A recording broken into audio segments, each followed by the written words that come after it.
ఓం శ్రీ మహాగణాధిపతయే నమః. శ్రీమాత్రే నమః. శ్రీవల్లి భక్తి పరీక్షలందరూ కూడాను నా నమస్సుమాంజలి. ఈ సెప్టెంబర్ నెల మిథున రాశి వారికి ఎలా ఉంటుంది, ఏ గ్రహాలు వీరికి అనుగ్రహంగా ఉన్నాయి, ఏ గ్రహాలు వీరికి అనుకూలంగా లేవు, ఏ రోజులు వీరికి శుభదాయకంగా ఉంటుంది, అశుభదాయకంగా ఉంటుందో అవన్నీ కూడాను ఈ వీడియోలో మనం ఇప్పుడు తెలుసుకుందాం. మిథున రాశి వారికి ఈ నెలంతా కూడాను గ్రహ సంచారం కాస్త అనుకూలంగా ఉండడం వల్ల జీవితం ఆనందంగా ఉత్సాహంగా గడుస్తుంది. ప్రశాంత వాతావరణం నెలకొంటుంది. ఎందుకంటే జన్మ కుజుడు వల్ల కోపం కాస్త అధికంగా ఉంటుంది. కాబట్టి వీలైనంత వరకు కోపాన్ని నియంత్రించుకుంటే మాత్రం మీరు బ్రహ్మాండంగా ఉండగలుగుతారు. కోపాన్ని కంట్రోల్ పెట్టుకోండి. ఏదైనా కోపం వచ్చినప్పుడు ఏదో ఒక దైవనామస్మరణ చేస్తూ ఉండండి. ఈ మాసంలో గృహ సంబంధమైన సంతోషాలు పొందుతారు. మీరు జీవిత భాగస్వామి వర్గం వారి వలన తోడ్పాటు లభించి లాభములు కూడా పొందుతారు.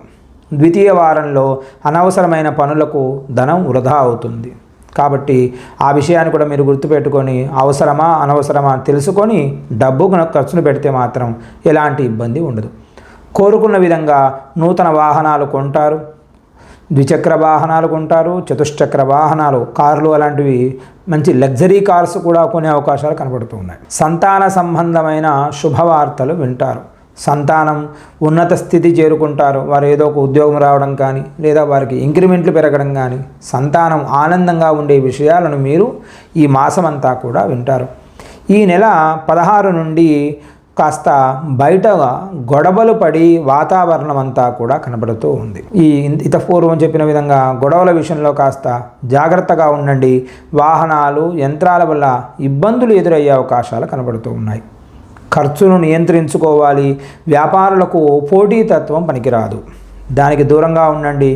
క్రయ విక్రయాలకు ఈ నెల అంతా అనుకూలంగా లేదనే చెప్పుకోవాలి.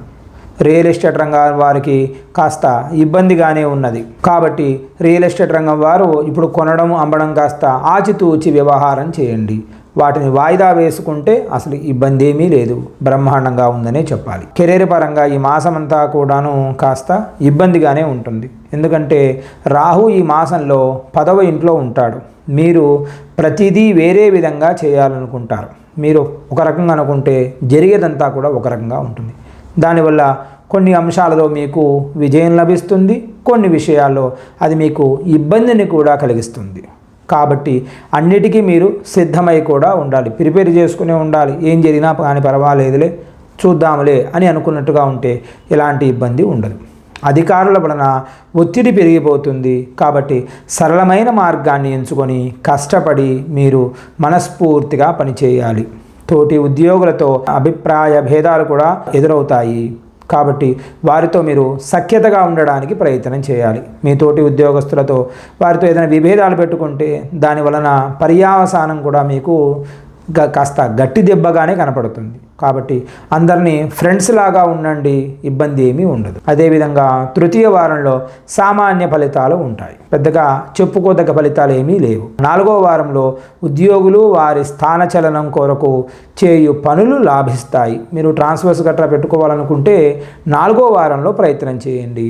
తద్వారా మీకు అనుకున్న రిజల్ట్ వస్తుంది. లేదా 1, 2, 3 వారాలు మీరు ప్రయత్నం చేస్తే అవి ఫలితంగానే ఉంటుంది, నిష్ఫలితం అవుతుంది తప్ప మీకు ఫలితం మాత్రం రాదు. 4వ వారంలో మీరు ప్రయత్నం చేయండి. ఏదైనా కొత్త పనులు చేయాలనుకుంటే ఆ ప్రయత్నం మీకు సహకరిస్తుంది. ప్రయత్నం వలన మీరు విజయాన్ని సాధిస్తారు. విద్యార్థుల విషయానికే వస్తే ఈ నెల వారికి విద్యార్థులకు ప్రయోజనకరంగానే ఉంటుంది.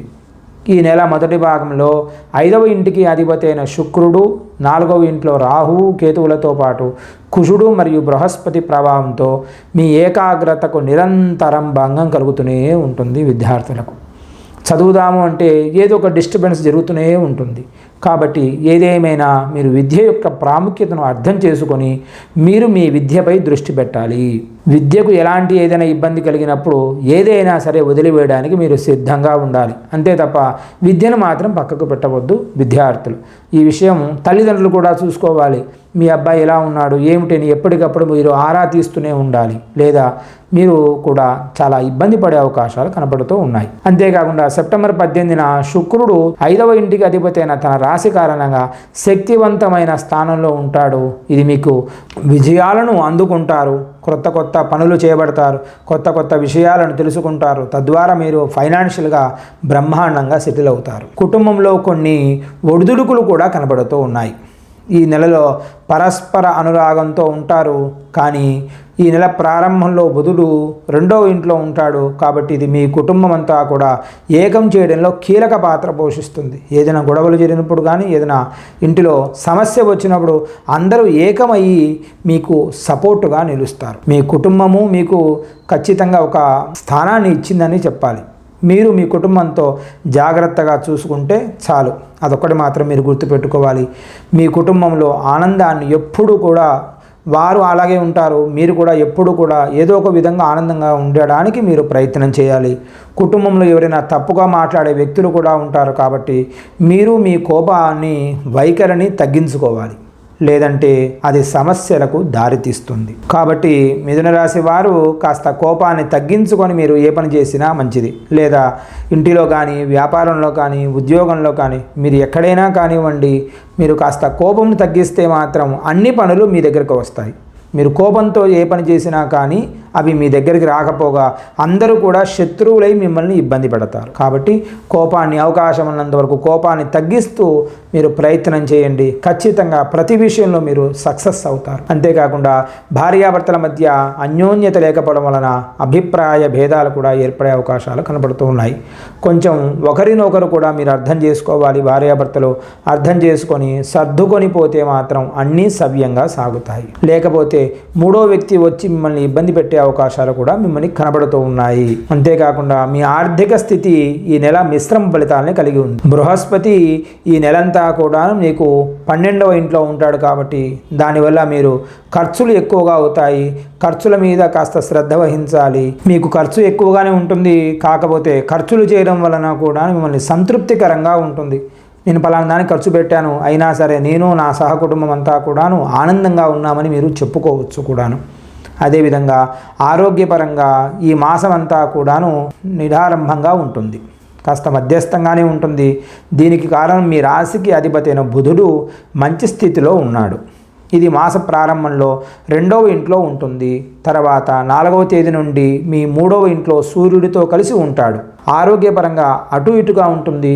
3వ వారం నుండి కాస్త ఆరోగ్య విషయంలో కాస్త జాగ్రత్త పడాలి. 1-2 వారాలకు ఎలాంటి డోకా అక్కరలేదు, కానీ 3-4 వారాలలో కాస్త ఆలోచించి ఆరోగ్య నియమాలు పాటిస్తూ ఉంటే ఎలాంటి ఇబ్బంది పడదు. లేకపోతే ఆరోగ్యపరంగా కాస్త ఇబ్బంది పడవలసి ఉంటుంది. అంతేకాకుండా ముఖ్యంగా గుర్తుపెట్టుకోవలసినవి ఏమిటయ్యా అంటే ఈ మాసంలో 1, 8, 20వ తారీఖు, 22వ తారీఖు తేదీలు ఈ మిథున రాశి వారికి సరిపోవు. ఈ నెలలో ఈ 4 రోజులను స్కిప్ చేయడానికి చూడండి. ఏదైనా కొత్త పనులు చేయాలన్నా, లేదా డబ్బులు తెచ్చుకోవాలనుకున్నా, ఏదైనా అగ్రిమెంట్లు చేయాలనుకున్నా, ఏదైనా ఇన్వెస్ట్మెంట్స్ పరంగా ఏదైనా మీరు చేయాలనుకుంటే మాత్రం ఈ 4 రోజులను స్కిప్ చేసి చూడండి. లేదా ఈ 4 రోజులు మీరు ఏదైనా పని ప్రారంభం చేస్తే ఆ పని ఆటంకంలా అలాగే ఆగిపోతుంది. ఈ పని కాస్త ముందుకు జరగడానికి అవకాశము ఏమాత్రము లేదు. కాబట్టి ఈ రాశివారు ఈ 4 డేట్లను గుర్తుపెట్టుకొని నోటీస్ చేసుకొని రాసి పెట్టుకోవాలి. రాసి పెట్టుకొని ఏ కార్యానికైనా వెళుతూ ఉన్నప్పుడు ఈ 4 డేట్లు అక్కడ ఉన్నాయా లేదా చూసుకోండి. తద్వారా మీరు ఆనందంగా ఉండవచ్చును. అంతేకాకుండా మీరు ఈ రాశివారు ఇంకా ఆనందంగా ఉండడానికి ప్రతిరోజు కూడాను ఈ దీక్ష చేయండి. ఏమిటి? శ్రీరామ రక్ష స్తోత్రాన్ని జపించండి ప్రతిరోజు కూడాను. రాముడి వలన ఇంకా మీరు ఆనందంగా ఉంటారు. అంతేకాకుండా గురువుకు సంబంధించిన ఆరాధన చేయండి. దక్షిణామూర్తి స్తోత్రం పఠించడం వల్ల లేదా వినడం వలన కానీ, వీలైతే గురువారం నాడు దక్షిణామూర్తి స్వామి వారికి అభిషేకం, అర్చన అవన్నీ కూడా మీరు చేయించండి. తద్వారా మీకు గురుబలం పెరుగుతుంది. ఇంకా ఆనందంగా ఉండడానికి ఇవన్నీ కూడా మీకు తోడ్పడతాయి. ఇప్పుడు మేము చెప్పినవన్నీ కూడాను ఈ రాశి ఫలాలు గోచార రీత్యా అన్ని నక్షత్రాల వారికి వచ్చు ఫలితాలు. కాబట్టి పుట్టిన తేదీ ప్రకారం, జన్మలగ్నం ప్రకారం మీ పూర్తి జాతక వివరాలు ఉంటే ఇంకా చాలా మంచిది. కాబట్టి జాతక చక్ర ప్రకారం ఏమైనా దోషాలు ఉన్నాయో లేదో తెలుసుకోవాలి అనుకునేవారు ఈ స్క్రీన్ మీద నంబర్కి ఫోన్ చేసి సంప్రదించగలరు. వాటి పరిహారాలు చేసుకొని సంపూర్ణ నవగ్రహ అనుగ్రహం ఉంటుంది, దేవతా అనుగ్రహం ఉంటుంది. కాబట్టి ఆనందంగా ఉండడానికి మీ జాతక చక్రం కూడా తోడ్పడుతుంది. మంగళం మహతో. స్వస్తి.